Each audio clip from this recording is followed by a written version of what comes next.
सरकार अपने पंडित लाला जी की बेटी शंकला कमल के फूल की तरह है। आज तक उसे किसी ने छुआ नहीं है। अपने कारिंदे की ज़बानी शंकला के हुस्न की तारीफ सुनकर बूढ़े कोतवाल की राल टपकने लगी। फौरन अपने कारिंदों को भेजा कि पंडित जी को हुक्म करें कि एक हफ्ता के अंदर अंदर अपनी बच्ची की डोली सजाकर हमारे महल पहुंचा दे। पंडित लाला राम काशी बनारस के पंडितों में से एक मशहूर घराना था। इतराफ़ हिंद से यात्रियों की बहुत बड़ी तादाद पंडित के घर में हर वक्त जमा रहती थी। अधेड़ उम्र में पंडित लाला राम काशी की यहाँ पहली औलाद लड़की की सूरत में पैदा हुई। बच्ची क्या थी कि हुस्न की देवी थी। पंडित लाला राम ने अपनी बच्ची का नाम शंकला रखा। शंकला ने 14 साल की उम्र में हिंदू मज़हब की तालीमात की तमाम किताबें मुकम्मल पढ़ लीं। हुस्न की परी पैकर होने के साथ साथ शंकला देवी अक्ल व फ़हम की भी महारानी थी। वो सुबह सुबह जब गंगा स्नान के लिए निकलती थी तो देखने वालों की भीड़ लग जाती। मजाल है कि शंकला देवी हया की वजह से आंख उठा कर भी किसी को देखती हो। इन्हीं दिनों बनारस में इब्राहिम नामी एक शख्स को सल्तनत मुगलिया की तरफ से नया कोतवाल बनाकर बनारस भेजा गया। ये शख्स इंतहा किस्म का एक अयाश था। हर हफ्ते किसी न किसी खूबसूरत कंवारी लड़की को अपने महल की जीनत बनाकर उसकी इज़्ज़त ख़राब करता था। अहले बनारस उसके जुल्म व अयाशी से तंग आ गए थे, लेकिन कोतवाल के सामने बोलना गोया खुद को मौत के कुएं में धकेलना था। बूढ़े कोतवाल के कारिंदे खोजी कुत्तों की तरह बनारस की गलियों में नौजवान कंवारी लड़कियों को ताड़ने निकला करते थे। एक दिन एक कारिंदे ने आकर खबर दी कि सरकार, आप बिला वजह परेशान हैं। अपने बनारस में एक हुस्न की देवी मौजूद है, उम्र में बालगा हो चुकी है। सरकार, अपने पंडित लाला जी की बेटी शंकला कमल के फूल की तरह है। आज तक उसे किसी ने छुआ नहीं है। अपने करिंदे की ज़बानी शंकला के हुस्न की तारीफ सुनकर बूढ़े कोतवाल की राल टपकने लगी।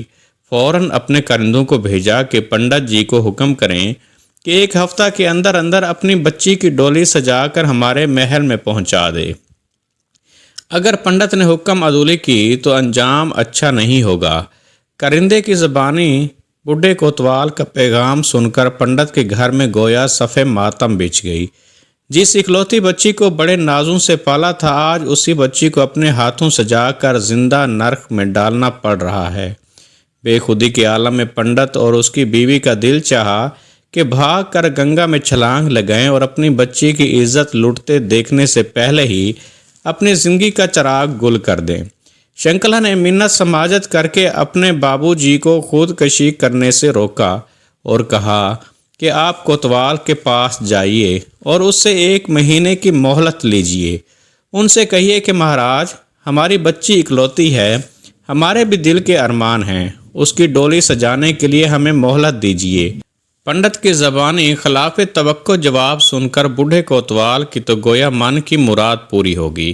कहा, पंडित जी जाइए, तुम्हें एक मोहलत है। मोहलत मिलते ही शंकला ने अपने बाप से कहा कि बाबू, 2 दिन के अंदर अंदर मेरे लिए शहजादों के कपड़ों, कमरबंद, पटका और एक तलवार का बंदोबस्त कीजिए। अगर भगवान की कृपा रही तो महीने बाद वो चक्की ही नहीं रहेगी जिससे आटे को पीसा जा रहा है। 2 दिन के अंदर अंदर शंकला को मज़कूरा तमाम चीज़ें पंडित ने मुहैया की। अगली रात मुंह अंधेरे शंकला भेष बदल कर घोड़े पर सवार होकर एक अनदेखे सफ़र को रवाना हुई। मंजिलों की मुसाफतें तय करते हुए शंकला मुगलिया शहजादे के भेष में भारत की राजधानी दिल्ली पहुंच गई। जुम्मा का दिन है। भारत की राजधानी दिल्ली के जामे मस्जिद में नमाजियों का तांता बंधा हुआ है। मुख्तलिफ इलाकों से उलमाए कराम, मशाइख उज़ाम की डोलियां भी जामे मस्जिद के दरवाजे पर लग चुकी हैं। हर एक शख्स जुम्मा की अदायगी के लिए अपनी जबीनों को रब के हजूर झुकाने के लिए मस्जिद की फर्श पर बैठा है कि इतने में आवाज़ आती है, सुल्तान उल हिंद बादशाह इस्लाम हज़रत औरंगज़ेब आलमगीर जुम्मा की अदायगी के लिए जामे मस्जिद तशरीफ़ ला रहे हैं। फ़राइज़ सुन्नत की अदायगी के बाद एक बार फिर ऐलान हुआ, सारे फरियादी अपनी अर्जियां हाथ में रखिए, सुल्तान मस्जिद से तशरीफ़ ला रहे हैं। एक एक फरियादी की फरियाद सुनते हुए सुल्तान जब आखिरी फरियादी से मिले तो वो शहजादे के भेष में शंकला थी। حقیقت شناس بادشاہ کو پہچاننے میں دیر نہ لگی کہ شہزادے کے روپ میں میرے سامنے ایک جوان خوبصورت لڑکی کھڑی ہے۔ بادشاہ نے اپنے محل سراہ کے خادم خاص کو حکم دیا کہ اس فریادی کو ہمارے دربار میں لے آئیے، اس کی فریاد ہم وہاں سنیں گے۔ شنکلا جب سلطان کے دربار میں پہنچی تو بادشاہ نے حکم دیا کہ سارے درباری باہر چلے جائیں۔ جب پورا دربار خالی ہو چکا تو سلطان نے اپنی چادر دیتے ہوئے کہا، بیٹی، بچیوں کو زیب نہیں دیتا کہ وہ شہزادوں کا روپ اختیار کر لیں، کہیے کیا فریاد ہے آپ کی؟ شنکلا نے روتے روتے اپنی پوری داستان سنا دی۔ داستان سنتے ہوئے سلطان کے چہرے پر ایک رنگ آئے دوسرا جائے۔ مکمل غم بھری داستان سنانے کے بعد شنکلا نے کہا، دیالو مہاراج، میں برہمن ذات کی ہندو لڑکی ہوں۔ سلطان نے کہا، بیٹی جائیے اور ڈولی سجانے کی تیاری کیجیے۔ مایوس کن جواب سن کر شنکلا کے دل کا تو گویا آپ گینا ہی ٹوٹ گیا۔ مہلت میں صرف اب ایک دن رہ گیا ہے۔ شنکلا دلہن کی طرح سج دھج کر ڈولی میں بیٹھ گئی ہے۔ بوڑھے کوتوال کی آج خوشی کا دن ہے۔ وہ اپنے مونچھوں کو تاؤ دے کر تخت پر بیٹھا خوشی سے پھولے نہیں سما رہا۔ آج اس کے حرم سے راہ میں شنکلا جیسی حسن کی دیوی داخل ہو رہی ہے۔ بوڑھے نے اعلان کیا، جب تک میں فقیروں میں روپے پیسے نہ لٹاؤں تب تک شنکلا کی ڈولی حرم میں داخل نہ کی جائے۔ پورا اہل بنارس کوتوال کے ظلم سے تنگ ہے، کمزوری کی وجہ سے کوئی بھی بول نہیں پا رہا۔ فقیروں میں پیسے لٹائے جا رہے، اتنے میں ایک فقیر کی آواز آتی، مہاراج ہم پر بھی کرپا ہو، ہمیں بھی کچھ دیجیے۔ بوڑھے کوتوال نے ناگواری سے جواب دیا، جو روپے زمین پر لٹائے جا رہے ہیں وہیں سے اٹھائیے۔ فقیر نے التجانہ لہجے میں کہا، مہاراج آج تو آپ کی من کی مراد پوری ہو رہی ہے، اس لیے ہم چاہتے ہیں کہ ہمیں آپ اپنے ہاتھ سے روپے دیں۔ روپے نکالنے کے لیے بوڑھا کوتوال جو ہی مڑا تو فقیر نے میلا کچیلا لباس پھینک دیا۔ اب جب بوڑھے کوتوال کی نظر پڑی تو کیا دیکھتا ہے کہ سامنے سلطان اورنگزیب عالمگیر کھڑے ہیں۔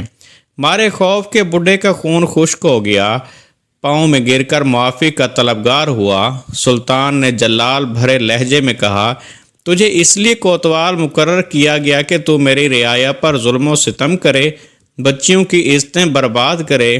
اتنے میں سلطان کا فوجی دستہ بھی پہنچ چکا۔ سلطان نے حکم دیا کہ اس کے دونوں پاؤں میں زنجیر باندھ کر ہاتھیوں کے ساتھ باندھ دیے جائیں اور ہاتھیوں کو مخالف سمت دوڑایا جائے۔ کوتوال کے ٹکڑے ہو گئے۔ یوں بوڑھے کوتوال کو عبرت ناک سزا دے کر سلطان نے انصاف کا حق ادا کر دیا۔ شنکلا کی ڈولی واپس باعزت اس کے گھر پہنچا دی گئی۔ خیریت معلوم کرنے سلطان بھی وہاں پہنچ گئے۔ سلطان نے کہا، بیٹی سب سے پہلے مجھے پانی پلائیے، کیونکہ میں نے تمہاری فریاد سننے کے بعد قسم کھائی تھی کہ جب تک تجھے انصاف نہ دلاؤں کھاؤں گا پیوں گا نہیں۔ سلطان کے بھوجن کے لیے شنکلا نے کھانا تیار کیا۔ اپنے گھر کے ایک حصہ میں سلطان کی نماز کے لیے جگہ صاف کی۔ جس جگہ سلطان نے دوگانہ ادا کیا، شنکلا کے باپ نے اس جگہ کو مسجد کے لیے خاص کر دیا۔ سلطان نے چاندی کے پتھر پر ایک حکم نامہ لکھا کہ اس مسجد کا انتظام یہی ہندو خاندان والے سنبھالیں گے۔ دھریرا نام کی یہ مسجد آج بھی گنگا کنارے اسی جگہ قائم ہے۔